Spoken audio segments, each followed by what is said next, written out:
La marque, posée avant la trompette. Introduction. Il est clair que la Bible nous dit que la marque de la bête sauvage est posée à un moment précis.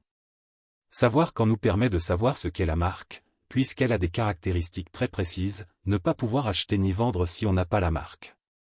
Révélation chapitre 20 verset 4 nous instruit dans ce sens en parlant de ceux qui n'avaient pas adoré la bête ni son image, et qui n'avaient pas reçu sa marque. 1. La résurrection se fait après la marque de la bête. Ce passage montre des ressuscités qui revécurent et régnèrent avec Christ pendant 1000 ans. Cela nous rapproche de Révélation chapitre 6 verset 9 qui dit « Je vis sous l'autel les âmes de ceux qui avaient été immolés ». La marque est apposée avant cette résurrection. Il s'agit ici de la résurrection des morts avant la venue visible de Jésus, comme on le voit dans Révélation chapitre 6 où les âmes attendent leurs frères qui devaient être mis à mort. 2. Une résurrection avant la venue visible de Jésus. Révélation 6 nous montre qu'il y a des morts qui sont déjà sous l'autel avant les 7 trompettes.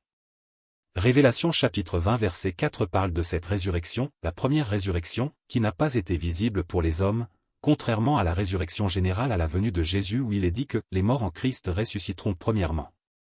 Comprendre ce point permet de situer quand la marque intervient, avant que ces âmes ne revivent. 3. Le sceau de Dieu est posé avant la marque de la bête. Il nous est dit ici, ne faites point de mal à la terre, jusqu'à ce que nous ayons marqué du sceau le front des serviteurs de notre Dieu. Les 144 000 sont scellés avant la grande tribulation. Donc la marque de la bête se fait avant les 1260 jours, ce qui nous donne une échelle de temps, sceau marque 1260 jours. 4. L'invasion de criquets est le début des 7 ans de Daniel. Il leur fut dit de ne point faire de mal à l'herbe, mais seulement aux hommes qui n'avaient pas le sceau de Dieu sur le front. Durant l'invasion des criquets, Dieu protège ceux qui ont le sceau. Les 144 000 sont donc déjà scellés. L'invasion des criquets est dans la première période des 7 ans, puisque les 2 témoins prophétisent pendant les 1260 jours de la deuxième période. Il semble bien que ce soit les criquets qui imposent la pression pour la marque. 5. Apocalypse 11 montre les ressuscités dans le ciel. On me donna un roseau. Mesure le temple de Dieu.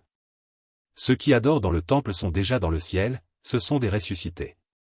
Cela confirme que la marque de la bête a été faite avant. Ils montèrent au ciel dans la nuée, montre aussi qu'il y aura un enlèvement lors des 1260 jours à la venue de Jésus. Il nous faut comprendre quand a eu lieu cette première résurrection pour comprendre quand la marque de la bête sauvage a eu lieu. Conclusion. La chronologie biblique est claire, sceau des 144 000 marques de la bête résurrection des âmes sous l'autel 1260 jours venus et enlèvement. La marque n'est pas la fin, c'est le signal que le sceau est terminé et que le compte à rebours des 1260 jours a commencé. Mais, quand ces choses commenceront à arriver, redressez-vous et levez vos têtes, parce que votre délivrance approche.